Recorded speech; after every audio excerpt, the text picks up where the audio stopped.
Hey caregivers! It's hard to believe it, but we're about to begin Season 4 of Eldercare Illuminated, brought to you by Torchlight.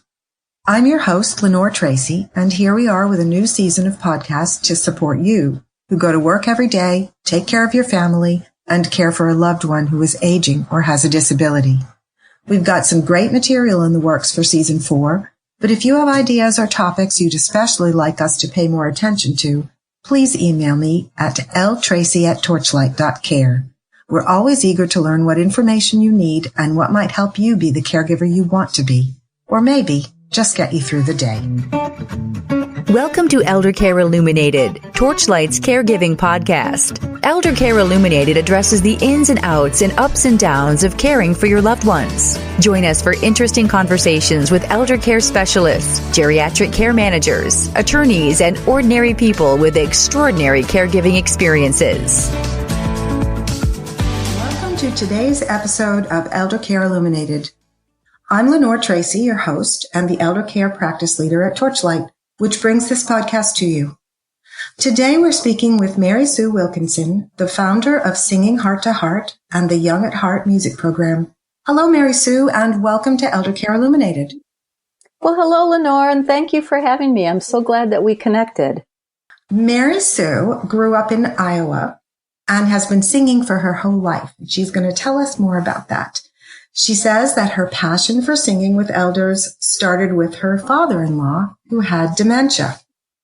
On your website, Mary Sue, you mentioned that your father-in-law had lost all language, but could sing every word of a song he loved and with perfect pitch. That's quite moving and astonishing. How did that develop into your current work, bringing music to memory care facilities?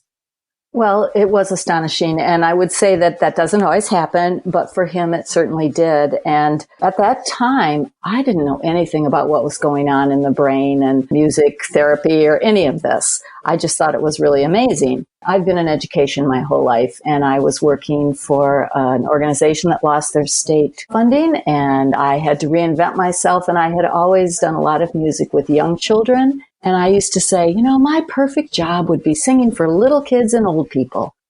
And so I began to do it. I'd been a professional musician for all those years through college and on beyond that. So I had a lot of music connections, and I had done a lot of singing with Virgil and the people at the place where he lived. And so it just seemed like a natural progression from there. So I started what at the time I called the Young at Heart music program. I still call the program that. There's a lot of Young at Hearts out there. So my company is now Singing Heart to Heart, but, that was how it started. And I just started calling up and visiting and stopping in, and it grew from there. It's pretty amazing. Do you also go to other types of residential facilities, or is your specialty memory units? I do go to other places. I do specialize ever since I connected with Teepa Snow, which was a real big impact on my understanding and on my work. Since then, I do specialize in using music in memory care, but I work at all different kinds of places. And it's very special to bring live music to people. I want to ask a big question that probably has too many and too complex answers, so forgive me for that. But in layman's terms, why does music do something to and for human beings that no other form of art or expression does? What is it about music? Man, that is such a great question. And it's one that I've given a lot of thought to and had discussions with other musicians about over the years. But, music brings us a rather unique pleasure, right? And so there's lots of research on that going on now about the brain, what's happening in the brain that causes that. And we've learned that music lights up more parts of the brain than any other human activity. And I'm no scientist, so please, your listeners, they may have additions or corrections to what I'm about to say. But in general, music is vibrations and it's rhythm. And we have heartbeat and we hear our mother's heartbeat. And so that we start with that. And really our whole world is vibrations, whether we feel all of it or not. And then some of the research they've done has identified that listening to music reduces cortisol, which is a stress hormone, and it increases dopamine, which is happiness. So if you think about that, that makes some sense. And it's uniquely human. And there are basic elements of music structure that are worldwide. And I think that's just fascinating because music is so different. Chinese music would sound very different to our ears. But the thing that I love about the research and what they're learning is how music, it brings us into like synchronicity with others. When you make music together, that's unlike any other art form, if you think about that. So there's just so much to that question. Like you said, it's a huge question. Teepa sums it up. She says, you lose on the left in terms of people living with memory loss or dementia. You lose on the left and you retain on the right. And on the right side of the brain are parts of the brain that are linked to emotion, and there are other things, rhythm and music. So it's a fascinating question, and it's one that I hope they keep doing lots of research on because, I don't know, I'm fascinated by it, maybe more so than most. So I'm glad you asked that. I saw it myself in caring for my mom who had Alzheimer's, and she was a big music lover before she had the diagnosis. But it is one thing that carried through the entire time that she had it. It was meaningful and it did something for her. What do you see? What do you observe when you go to a memory care unit and you're delivering a program? And maybe you could describe for us, do you bring instruments with you? What do you play? How does it go? And what happens to the people in front of you? Sure. Well, I play guitar. And so I bring my guitar and I'm unpacking and chatting with residents and greeting them. Most often I go to places every week. So I get to know the people, and that's so valuable to me. That's a luxury I think that I have. So I arrive, I unpack my guitar and we chat, and I always start with hail, hail, the gang's all here. It's a cue for people. It's one that they almost just automatically start singing because it's so familiar, and they will recognize me that way. They don't always know my name, but they will know, oh, okay, this is what's happening now. So from there, I usually go to an upbeat song, something with a strong rhythm, because people's bodies respond to music almost just automatically. It's like they can't help it. We've all done that. You're listening to something in the car and you're tapping your steering wheel or whatever. So I see the same thing. I see toes start tapping, maybe just sometimes it's as imperceptible as a fingertip. Their eyes might still be closed.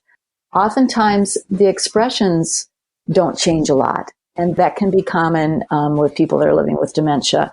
There's more of a flat affect. Not always, but sometimes. So once we get them singing, then I see more smiles. And not everybody. There'll be people that will just nod their head. There will be people that will let you know because they're looking very closely at you, that they're engaged. And then there's others who are, belting it out. So and then we go from there. I keep it very familiar with groups that are living with dementia. I don't use songbooks, even though there are a lot of people that I think we underestimate their ability to read song lyrics, and they can. Individual clients I've worked with, I've found that I can use a songbook, and they like that for a long time. But in a mixed group, that creates a division between me and the connection I want to have with people. So I do a lot of encouraging. We sound great, don't we? I try to make things funny. I keep things uplifting generally, but not always. And I do take instruments. Sometimes I take shaky eggs. I take drums. It really depends on who the people are, and I do get to know them, like I said, so that's a luxury. I remember one time, one of my first places I played, one of my friends hired me to go sing with her dad.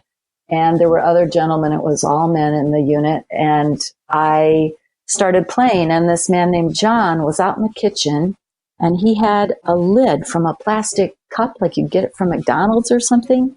And he was clicking it with his fingers. he was very rhythmically clicking it. And then he would come out and walk around the room and tap on the back of the chairs of the other residents. And I thought, I didn't have access to his family to ask. I thought, this man might have been a drummer. So I borrowed a friend's snare drum and I brought it in with brushes and sticks. And he went to town. He was no longer verbal, but he just went for it with that. So you get a wide range of response. People sleep through it and then they wake up. They're actively engaged. They're moving. It's a really broad range. And my job is to be a really good observer and watch them and follow their lead. I think that it's great that you are able to go back to the same places repeatedly and weekly. How nice for those facilities.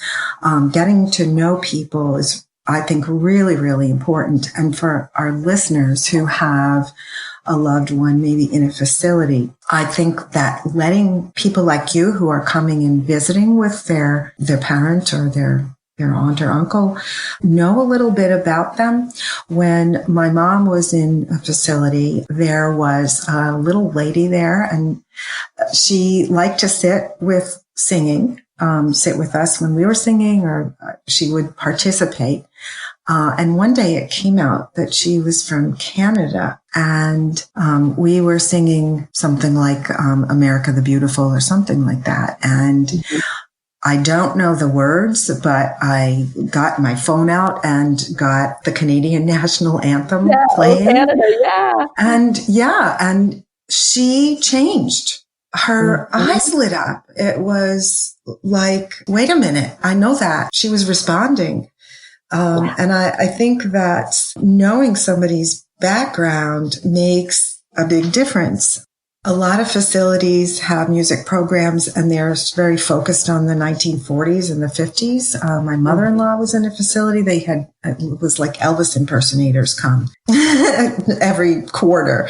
And I think about the baby boomers, and soon they are going to be the primary residents there now. The early baby boomers are entering that age group. Are you going to be belting out Janis Joplin for them?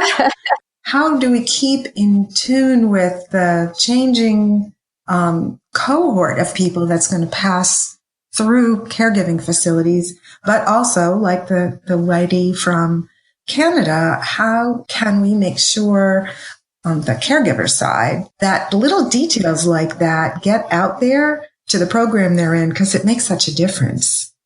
It makes a huge difference. And you were so intuitive to do what you did. I'm so glad to hear that story. You know, we've got to know our residents in so many ways, not just their music, but, do they like it hot or cold or all those things, Yeah. But in my perfect world, music questions would be part of the intake. That's a great idea.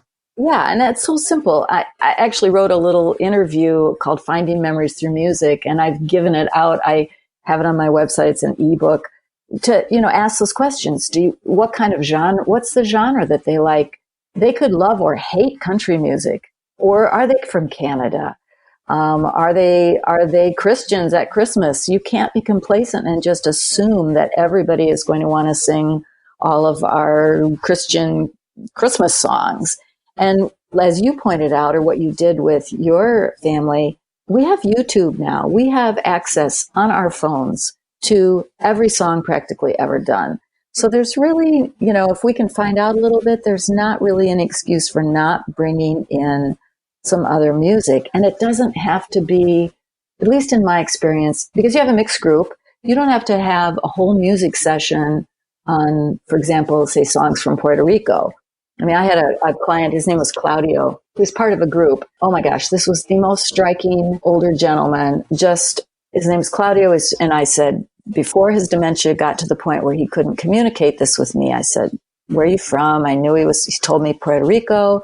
I said, do you have a favorite song? And it was El Corazon. So I don't know how to play El Corazon, but I pulled it up on my phone, and I have a little wireless speaker I always take, so it sounds a little better. And we found that, and we would dance. And the rest of the people, they weren't singing along, but they could see the joy that Claudio was getting out of that, and they loved it. They enjoyed hearing, music from another country. So it's not that hard to do. But to your point about Janis Joplin, I did have one place where I've already had been singing, oh, Lord, won't you buy me a Mercedes? Excellent. And we would do that. But I tell my friends, write down what you like. My son, he knows. He goes, I know, Mom, Joni Mitchell, James Taylor. He can rattle it off because he knows what I'm going to want if I should ever not be able to provide it for myself. So, and, along those lines, folk songs. I have a new CD that just came out. It's folk songs. It's Sing Along with Mary Sue, folk song favorites for young and old. Those songs, they are not the songs of my youth in the sense that they were written when I was young or even my 91-year-old father. They've been around longer than that, but we still sing them. Oh, Susanna.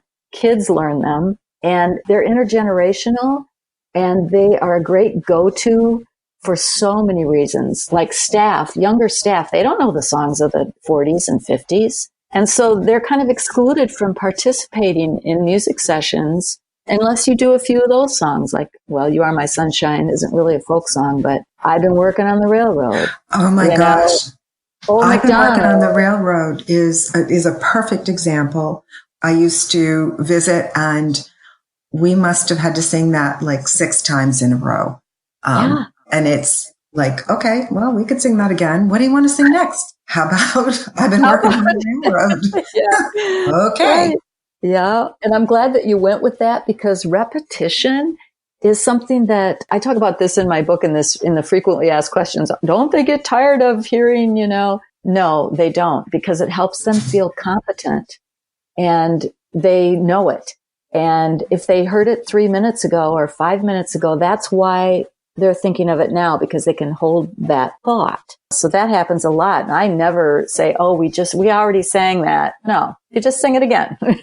So I don't like to make comparisons between elderly and children, but it does resonate in the same way that a child will want to hear the same story over and over again. I think there's some connection there, that there's comfort, there's confidence, there's also, what to expect next. And what you're saying, that feeling of competence that somebody struggling with dementia is losing, which often comes with fear. So to be in the music and not be fearful and know what comes next and be comfortable, that's a gift.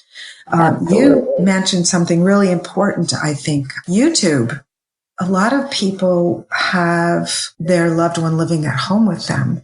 And YouTube, if you can put it on your TV, if you've got a smart TV, or just on your phone, there are some, 2 hours worth of Mozart or Johnny Cash. That's a great resource. Thank you for bringing that up. Yeah, that's funny. My dad is here for a month. He's 91. He's not living with dementia at all, but he was like, well, there's this big band guy, Russ Morgan. We came up with it, and I was able to pull it up on my phone and my speaker. And we just had the most lovely chat about big band musicians, and in some residences where I visit, they'll have a big screen TV. And if you have a helpful staff person, you can pull up an original version and you can watch the Andrews Sisters singing Don't Sit Under the Apple Tree. And it's so much fun. So yeah, YouTube is really a wonderful resource. It is. And you're probably, because you go there every week and the staff are comfortable asking them to do something like that. But I think caregivers should get comfortable when they visit, making suggestions and perhaps asking, well, maybe we don't need to have the Lucy Show on, reruns of the Lucy Show forever. How about we find something else? I think it's hard to ask, but most of the time, places are pretty accommodating if you come up with some good suggestions, especially that everybody is going to respond to. You said you sometimes brought in instruments like shaky eggs and things like that. Just a question about residents who were musicians. If they have a cognitive impairment, do they sometimes retain the ability to play an instrument? Yes, absolutely. there's a woman named Joanne that lives in one of the places I sing regularly, and she was a concert pianist. And thank goodness I met her son the day she moved in there, and he explained all this to me in a conversation in the parking lot, or I wouldn't have known. But she was a concert pianist. They did provide a piano in the residence where she lived. And he told this great story that he got married recently, or a couple of years before, and his mom had memory loss at that point. And he said, my mom, no matter what song or what piece of music she was playing, would always end up playing Jingle Bells. He would go into Jingle Bells. And he got married. He wanted his mom to play for his wedding, as she had done for so many other weddings. And he said, I don't care if she plays Jingle Bells. And he told the minister, don't be surprised if you hear Jingle Bells, and it was that important to him. And she played that day in the rehearsal. She played Jingle Bells, and the day of the wedding, she did not. But at any rate, Joanne, I don't see her playing piano anymore. She's been there over a year now, I guess. But I can still tell what a musician she is. At first, it was singing harmony with me with the words. Her language she's not as confident in language anymore, but she hums harmonies. So you see the people that have that musical background, it shows. You can see it. I can often find the people that I know they did something professionally, not even professionally necessarily, but that they were very musical. And that reminds me of, I did a session at the Dementia Action Alliance conference on music, using music in care, with Brian LeBlanc, who is living with dementia and is very musical. And he told me about that he doesn't play guitar anymore. He finds it hard to play the chords, but he sings in a choir. And he also does something that I thought was brilliant. He set his little Echo speaker. I guess they're called Echoes. I don't know. I don't have one. Those things that you talk to and they play music. Yeah, no, it's an Amazon. I think it's an Amazon Echo. Yeah. I don't have one either. Yeah. But anyway, he sets it at intervals to come on throughout the day for him so that he doesn't forget to play music. But anyway, yes, I definitely see people who played instruments like that John had been a drummer, and Joanne that had played piano, and how that shows up. They hold on to that, yes. Let's talk a little bit about how caregivers can use music at home and in their own interactions with the people that they love to improve the dynamic. Especially, we've talked a little bit about YouTube and mentioned the Amazon Echo. Sometimes people with a cognitive impairment don't want to be cooperative.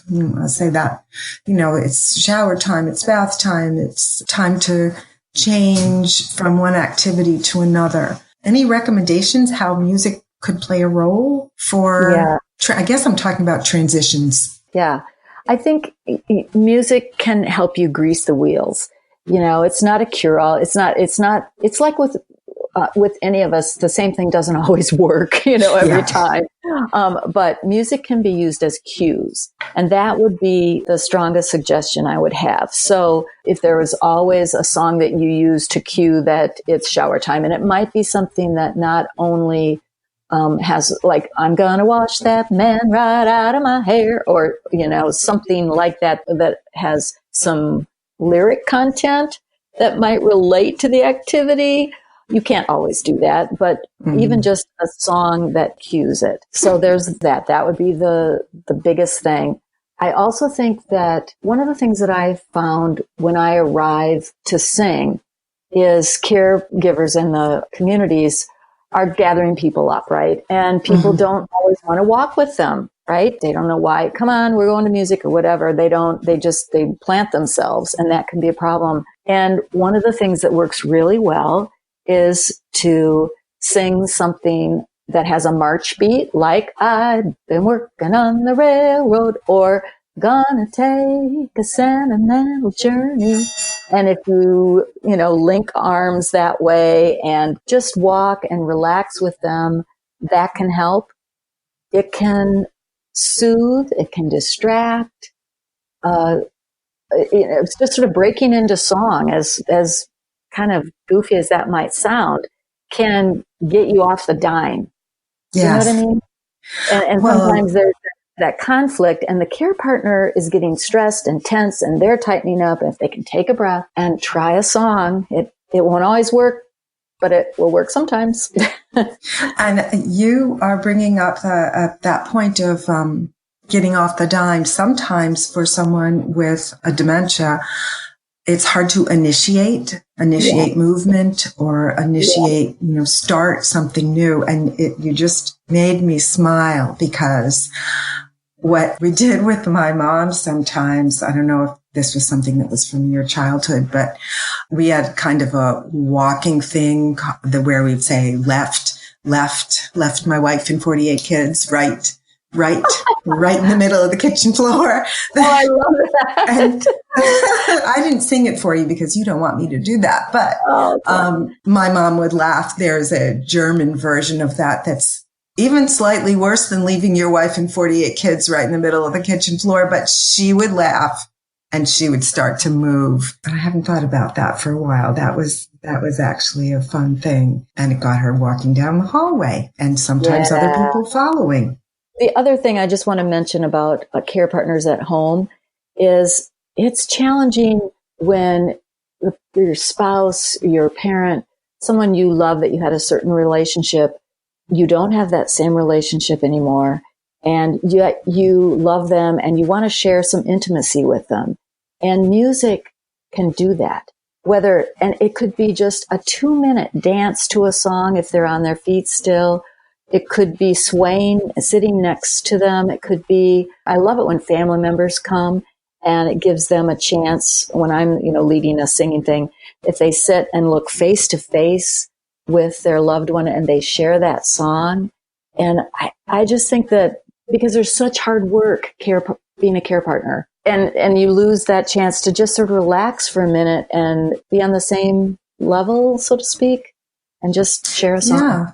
And often what you're doing with the person you love is completing some task that has to be done. You've got to get dressed, or you've got to take a shower. You've got to get meal prepped and into the person, or whatever it is. Music is an opportunity, or it's a time to just experience something together. And being face to face, that's actually kind of an interesting thing. I'm going to think about that and think about the opportunities that I made happen to actually look at each other. Because we're so busy and focused on getting it done, rather than, it's the difference, I guess, between the doing and the being part.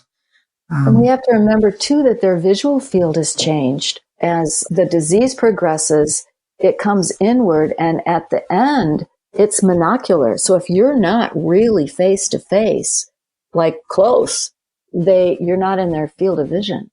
And so that's, and their dominant side, so they can hear you. There's, not to make it too technical, because we don't want to make this a hard job. Oh, now I have to learn how to do this as a care partner, but just to be close.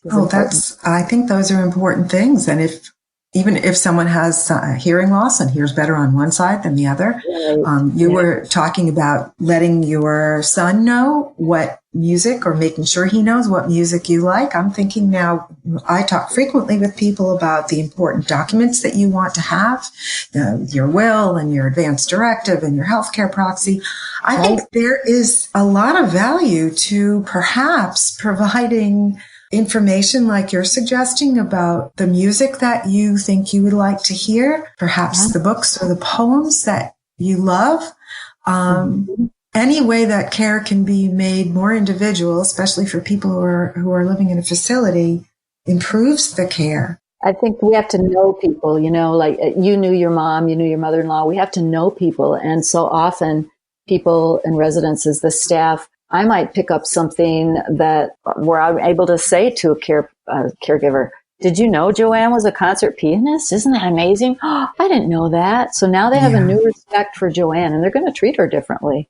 Yeah. So. And did you know, the lady that I mentioned who was from Canada, she was a nurse. And once the people knew that, who took care of her, they had a better understanding of how she was responding when there was a fall on the unit, or when something happened, because she was kind of getting in there and was probably in the way a little bit. Well, wait a minute. There were some deeply embedded cues and her nurse self was responding to somebody who needed help. When they knew that, things changed for her a little bit. I talked about cueing people. When my mom lived here at home with me, I put on the same CD every night at bedtime. And my mom loved classical music. And I hoped that the repetition of the music at the same time every evening would signal for her that it was time to go to sleep. And I have no idea whether that was effective. Sometimes she went to sleep. Sometimes she didn't go to sleep. But I hoped that it would create a mood and expectations. And maybe it did it for me.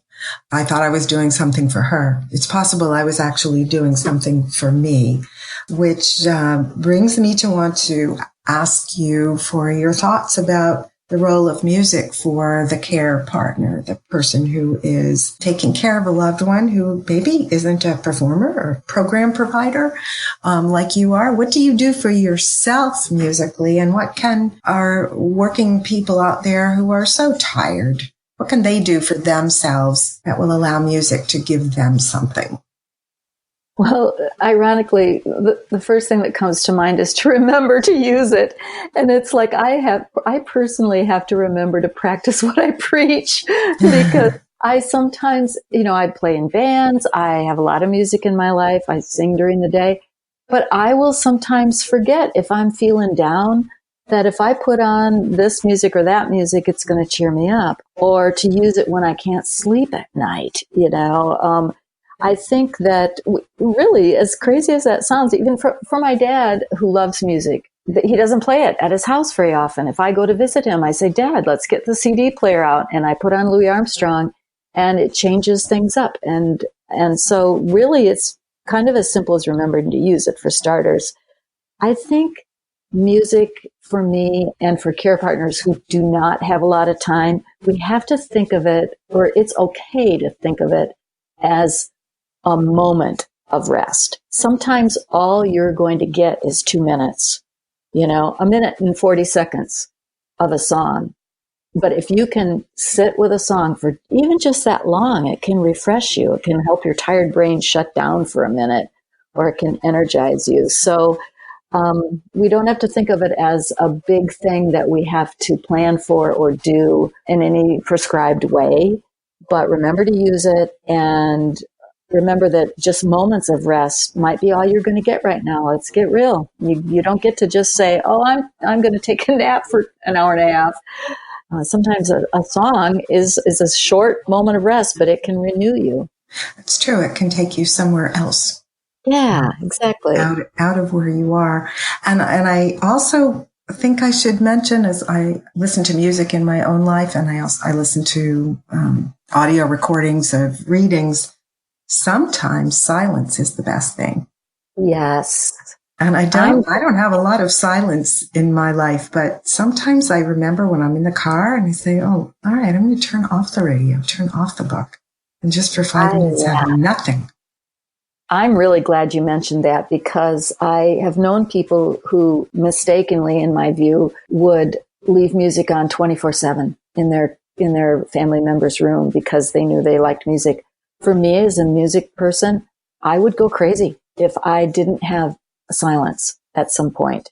So balancing that, and also being aware of environmental noises. You and I made sure, this is the backstory, folks, before we started, that we weren't going to have dogs barking, and, we wanted to keep the focus on our conversation and not have a lot of distracting noises. And that's true for people who are sorting out all kinds of environmental noises when they're listening to music. So to be aware of that and not assume that because they have a brain disease that they don't care that you're talking right next to them while they're trying to listen to music. So it's kind of one of my pet peeves. So I'm glad I got a chance to get up on that soapbox. No, that is a really good point. And especially for people with hearing deficits, that ambient noise detracts from listening to a conversation or listening to music, I imagine, because it's all jumbled or something. Yeah.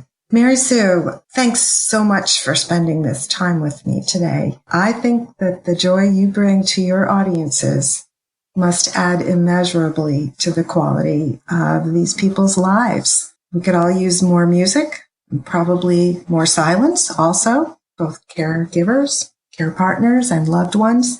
And I'm very grateful that you made the time to talk to us today. Thank you.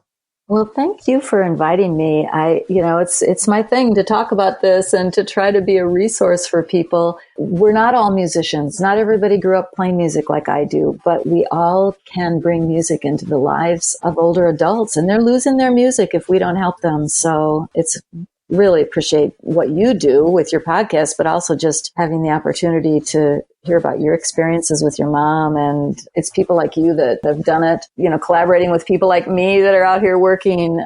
Hopefully we can, I don't know, may I say change the world? You may. Let's change the world. Mary Sue, tell us your website, please. Okay, sure. It is singingheart2heart.com. And it's not the number 2, it is TO. Singingheart2heart.com. Excellent. And that will be also in the show notes of this episode.